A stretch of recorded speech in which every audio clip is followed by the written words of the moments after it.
Hello crafters, it's Olga. Today I'm sharing how I made a white-on-white coffee-themed card. To start with, I'm going to use a couple of dies from Rectangle Basics die set by Memory Box. They are number 6 and 7 if you count from the largest one. So I have die cut a panel and 3 matching frames. For this project I'll be combining white and cream cardstock all the time. Now I am going to stick all 3 die cuts one on top of another to build up one-dimensional piece. You can find a list of supplies that I use on my blog. The link is in the description. I have also die cut a sentiment and a cup outline out of white cardstock. The dies are by Poppy Stamps. There is also a cream die that is included in the set. I am now arranging all the elements on a panel, trying to understand where they're going to be. I need to know exactly where my focal image is. It's to create a background. The die is Bubble Burst by Memory Box. It is actually a border die, but I'm going to use it to create a burst background. It is quite easy to do. You just have to die cut it 3 times, turning the die each time, like this.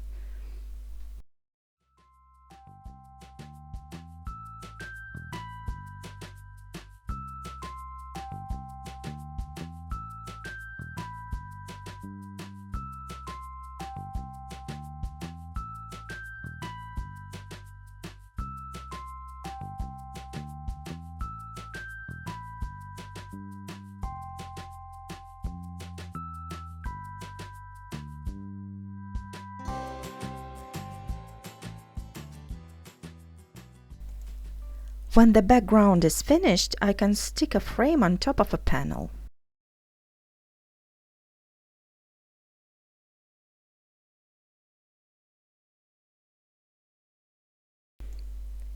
Now I'm going to work on my focal image. I'm sticking a cup outline to a piece of vellum. It's important not to apply any adhesive on a handle as you are doing this. This way, when you will be fussy cutting the image, you can just go behind the handle with the scissors.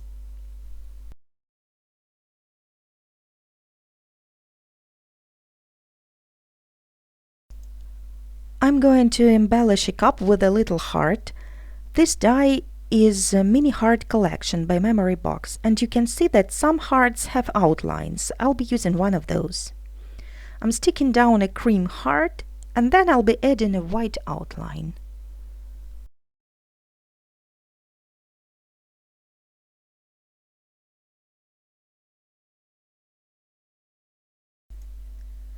Then I'm sticking down the cream, and my focal image is ready to go on a card. I am placing foam squares behind the cream and the heart, and adhering the cup to the panel.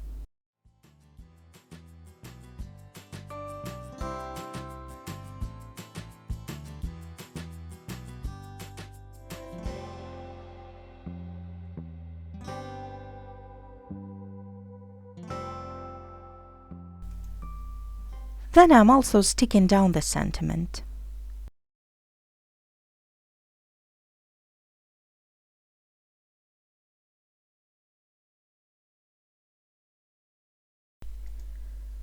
I'm placing the panel on top of a card base to define where I want the border to go. The die is called Dibble Dot Border.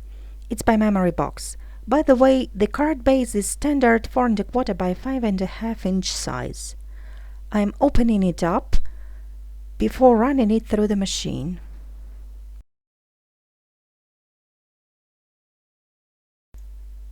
I am attaching a panel to a card base with the foam squares.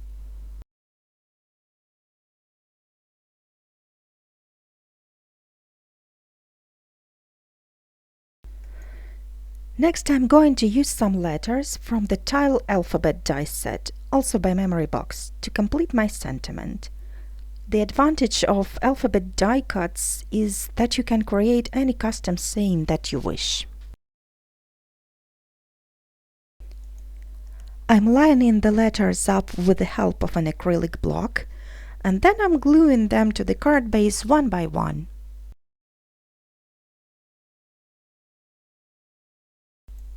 At this point, I realized that this sanding die cut does not work for this project. It's too big and kind of pulling everything down to the bottom, so I'm tearing it off, trying to be very careful, and it actually worked much better than I thought it would.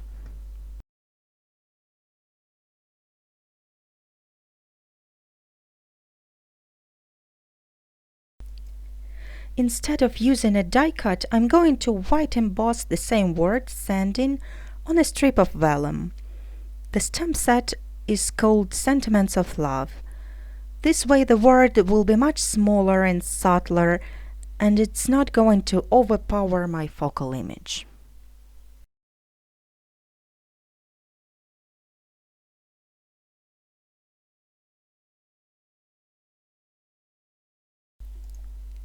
I'm trimming the vellum strip to fit inside the framed panel.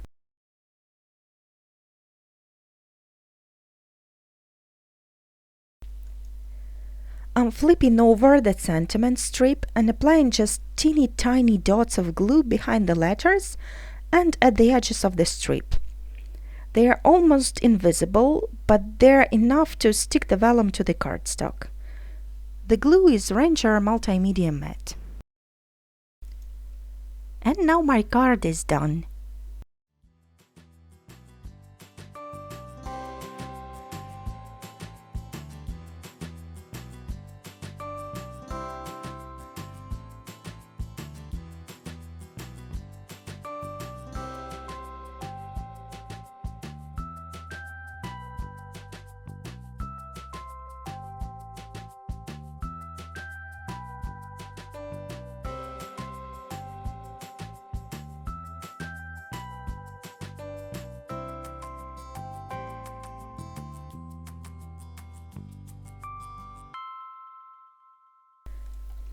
Thank you for watching. I hope you enjoyed the tutorial.